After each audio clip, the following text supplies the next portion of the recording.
बिस्मिल्लाहिर्रहमानिर्रहीम, अस्सलाम वालेकुम। मैं हूं सुमेरा खान। आप देख रहे हैं Sumera Khan official YouTube channel मेरा। और अगर पसंद आए कंटेंट तो लाइक, शेयर और सब्सक्राइब ज़रूर कीजिएगा और बेल आइकॉन दबा दीजिएगा ताकि आपको नोटिफिकेशन रिसीव होते रहें। क्विकली बढ़ते हैं। आज के हमारे जो टॉपिक है आज का, इस पर बात करनी है, वो है ऑर्डिनेंस फैक्ट्री बोर्ड इंडिया। और हम इसके ऊपर आज क्यों बात करेंगे, क्योंकि अब इसमें ऐसे वाक़यात की तादाद बहुत बढ़ती जा रही है।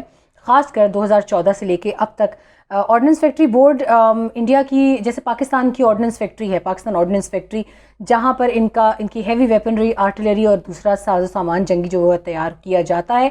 और आज हम इसकी बात क्यों करेंगे, इसकी एक ख़ास वजह है। इनके दो फ़ौजी अफसरान और 5 से 7 के करीब जो बताया जा रहा है इंतहाई शदीद ज़ख्मी हालत में हैं। और उसकी वजह यह है कि पिछले 2 हफ़्तों में 2 बहुत मोहलिक वाक़यात ऐसे हुए हैं कि जिसमें भारतीय फ़ौज को ये नुकसान उठाना पड़ा है। और ये नुकसान क्यों हुआ, कैसे हुआ, उसकी जानिब चलते हैं। ये दोनों इंसिडेंट्स हुए हैं 105 mm फील्ड गन जो आर्टिलरी है आर्मी की और border security force of India यानी BSF की, और उनका एमिनेशन मैन्युफैक्चर होता है ऑर्डिनेंस फैक्ट्री बोर्ड में। ये आर्टिकल जिसका मैं रेफरेंस आपको दूंगी, ये लिखा गया है स्नेहिश एलेक्स फिलिप और अनन्या भारद्वाज की जानिब से। और वो इसमें लिखते हैं, द प्रिंट के ऊपर ये शाया हुआ है। वो ये लिखते हैं, हेडलाइन है कि 2 accidents in 2 weeks kill 2 army and BSF मेन, ordnance board MO in spotlight again. और मज़ीद तफसीलात में वो क्या कहते हैं वो आपको बताते हैं। बहुत इसके अंदर सवालात उठाए जा रहे हैं क्योंकि ऑर्डिनेंस फैक्ट्री बोर्ड जो है इंडिया का, इसने अभी मज़ीद भी फंडिंग और मज़ीद काफ़ी पैसा जो है वो हुकूमत से तलब किया है इसी जंगी साजो सामान बनाने के लिए। और वो अरबों की तादाद में है वो पैसे। जैसे पाकिस्तान में ज़रा सी सुई भी गिरती है ना ज़मीन पे तो उसको डिफेंस बजट का नाम दे दिया जाता है। जैसे अभी रिसेंटली कल परसों की बात है कि एक सवाल ये उठाया गया, मैं आती हूँ दूसरी तफसील की जाने भी, लेकिन एक छोटा सा रेफरेंस मुझे याद आया कि जब इमरान खान ने पाक फ़ौज को तलब किया और वो भी मुसलसल SOPs पर अमल दरामद करवा रहे हैं, तो यहाँ पे ये बातें शुरू हो गई कि इन्होंने यकीनन इन्होंने जब अपनी वैक्सीन डोनेट की है, ये वैसे झूठे मुँह की होगी, अंदर खाने इन्होंने इजाफी बजट गवर्नमेंट से लेके दिफाई बजट की मद में और फ़ौज को वैक्सीनेशन पहले कर दी है। इसीलिए ये इतने सुकून से बगैर वैक्सीनेशन के आ गए हैं SOPs पर अमल दरामद कराने। तो ऐसे दिमागों को सल्यूट करने को दिल चाहता है। खैर, coming back to our topic again today, यहाँ लिखा जाता है दिल्ली में एम्यूनेशन मैन्युफैक्चर जो किया जा रहा है, state run ordnance factory board है इंडिया की, और वो एक मरतबा फिर से स्पॉटलाइट में है इन 2 हादसात की वजह से। और 2 अफसरान जो हैं इसके अंदर वो अपनी जान से हाथ धो बैठे हैं पिछले 2 हफ्तों में।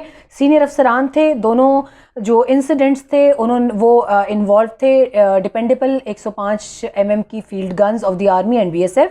कहते हैं पहला इंसिडेंट जो हुआ वो हुआ लाइव फायरिंग ट्रेनिंग जो अखनूर सेक्टर है जम्मू का, 23 फरवरी को ये हुआ था।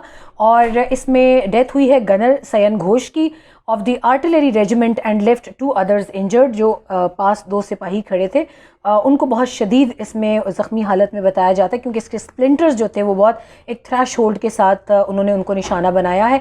डिस्क्राइबिंग द इंसिडेंट्स, वाक़े की तफसीलात जो है मज़ीद वही बताते हैं। डिफेंस स्पोक्स पर्सन हैं, वो कहते हैं कि बैरल जो है 105 mm गन का वो एकदम से फटा है और फ्लाइंग स्प्लिंटर्स जो हैं उन्होंने 3 सिपाहियों को बहुत शदीद ज़ख्मी किया है। दूसरा इंसिडेंट होता है पोखरान फायरिंग रेंज में।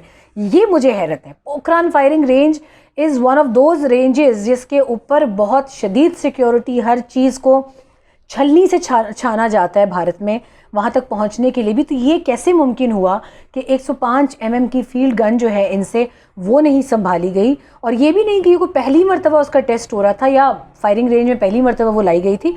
फील्ड गन्स जो हैं वो बारहा तजुर्बात से गुजरती हैं और ये तो इतनी अरसे से बन रही है, इसके अंदर ऐसा क्यों हुआ, ये सोचने की बात है। उसी के ऊपर इंडिया के अंदर से सवालात उठाए जा रहे हैं, ख़ास तौर पे उन फैमिलीज़ के जिन फैमिलीज़ से ये ऑफिसर्स ताल्लुक़ रखते थे। उन तमाम तर रिपोर्ट्स को भी BJP गवर्नमेंट बड़ी कामयाबी से दबा रही है। मगर आगे चलते हैं कि आगे क्या कहा जाता है। फायरिंग रेंज पोखरान की थी जैसलमेर राजस्थान में।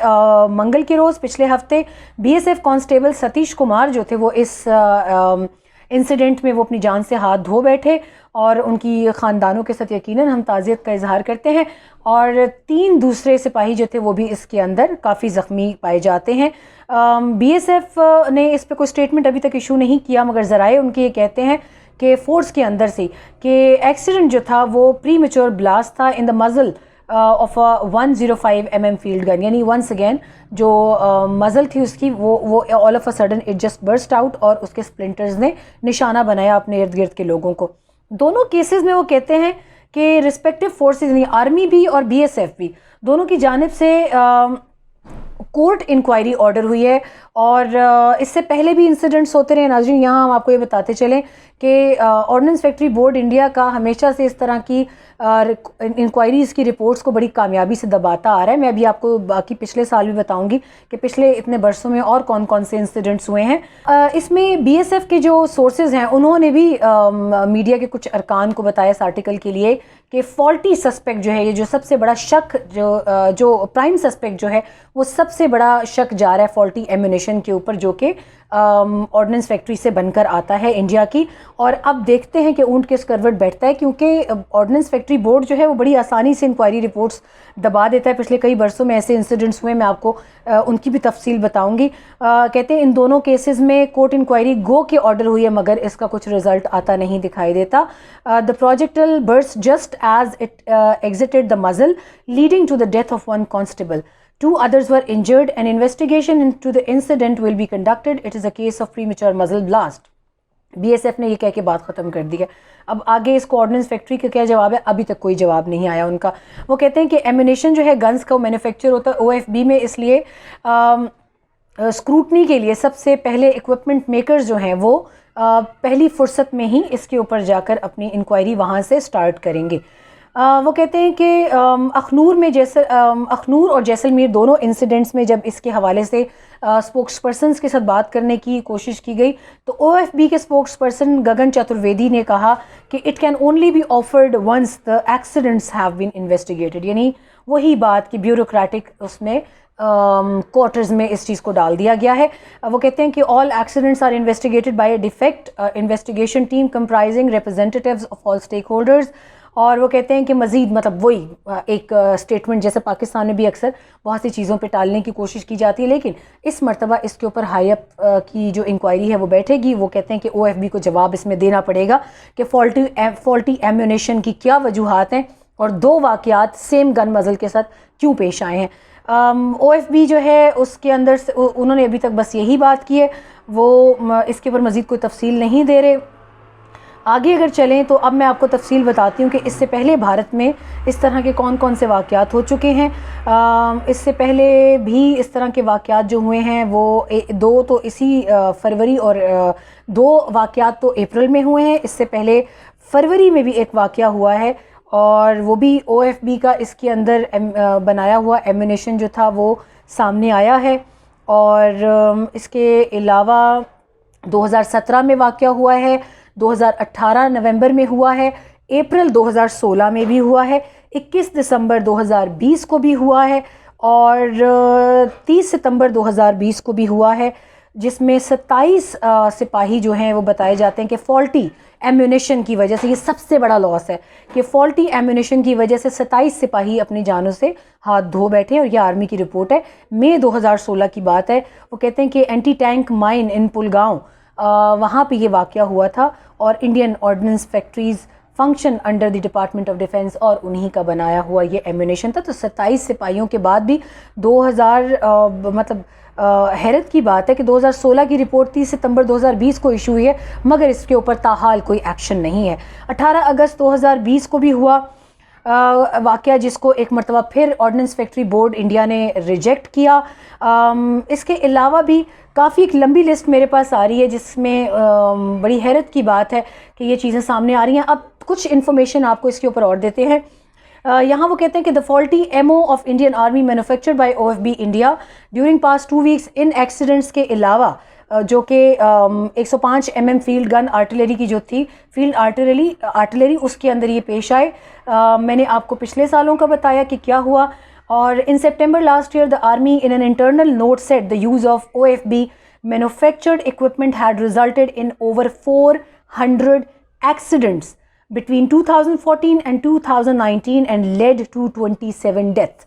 अब 2019 के बाद का अगर मैं अगले 2 सालों का डेटा भी इसमें ऐड करूं तो ये डेथ रेट जो है ये जाता है कम से कम भी 35 के करीब, और एक्सीडेंट्स जो हैं वो जाते हैं 450 के करीब। यानी आर्मी ने अपने इंटरनल नोट में 2019 में ही खबरदार कर दिया था कि प्लीज़ इसका एक्शन लें, आप लोग दुश्मन से ज़्यादा आप लोग हमारी हलाकतों का बायस बन रहे हैं, और फिर भी OFB ordnance factory board of India उसके ऊपर कोई एक्शन नहीं ले रहा। आर्मी की अपनी असेसमेंट के मुताबिक उन्होंने फॉल्टी एम्यूनेशन जो अब तक डिस्पोज ऑफ किया है वो है 658 crore Indian rupees, oh my God, और within its shelf life, जो कि शेल्फ लाइफ में तल्फ किया गया है वो है 658 करोड़ इंडियन रुपीज़ का। और अप्रैल 2014 से लेके अप्रैल 2019 तक का ये फिगर है। मैं मज़ीद भी मालूम करती हूँ, हमारा बहुत अच्छा कॉलीग है एहसन, उनकी ये रिसर्च है, थैंक यू एहसन। लेकिन बात ये सामने आती है कि जब मैन एंड मशीन की बात आती है तो हमारी आर्मी में एक स्लोगन है कि if it comes to man and machine always go for saving the life of your man. हमारे यहाँ मशीन को तो अहमियत ही नहीं दी जाती, आप सबसे पहले आप अपने जवान की जान बचाते हैं और उसको सेफ रखते हैं। और मुझे हैरत है कि भारत में शायद इसके ऊपर कोई और ट्रेडिशन होती होगी उनके लिए यहाँ, लेकिन वहाँ ये सारे फैक्ट्स एंड फिगर्स देख के तो मुझे लगता है कि जैसे उनको ना मैन की परवाह है ना मशीन की परवाह है, and how it's so irresponsible on behalf of Indian board of Indian factory ordnance के। उन्होंने इसके ऊपर अभी तक कोई एक्शन क्यों नहीं लिया, बल्कि उन तक जो भी असेसमेंट्स रिपोर्ट्स जा रही हैं they are denying it. It is becoming cliche now, बहुत एक मामूल का काम बनता जा रहा है। लेकिन please all the Indians who are listening to this vlog, please आप अपनी हुकूमत को झंझोड़ें, अपने आर्मी को झंझोड़ें, आप उनसे सवाल पूछें कि ये 35 अमवात का ज़िम्मेदार कौन है। क्या इनके घर वाले किसी एक वक्त में खड़े नहीं होंगे पूछने कि ये क्यों हुआ और कैसे हुआ। और शेल्फ लाइफ में होते हुए ऐसा एमओ तल्फ कर देना जिसकी जो 700 करोड़ के करीब है अब, तो आपका ये पैसा क्यों ज़ाया किया जा रहा है। इसी के साथ ये सवालात छोड़ते मैं आपसे इजाज़त चाहूँगी। कल आपसे दोबारा मुलाकात होगी और स्टिंगर मिज़ाइल के ऊपर एक बहुत खूबसूरत जो वीलॉग में कोशिश करी हूँ आपके लिए डिज़ाइन करने की, कि स्टिंगर मिज़ाइल जो कि अमरीकी CIA का दिया हुआ था और रूस पर आजमाना था, उसके हवाले से हम एक बड़ी मज़े का वीलॉग करने जा रहे हैं। हिस्ट्री, उसके अंदर हिस्ट्री पर बात करेंगे कि पाकिस्तान के अपने अंदर ऐसे कौन से गद्दार थे जिन्होंने पाकिस्तान को नुकसान पहुँचाया इस हवाले से। तो कल तक के लिए इजाज़त दीजिए, अपनी दुआओं में याद रखिए। अल्लाह।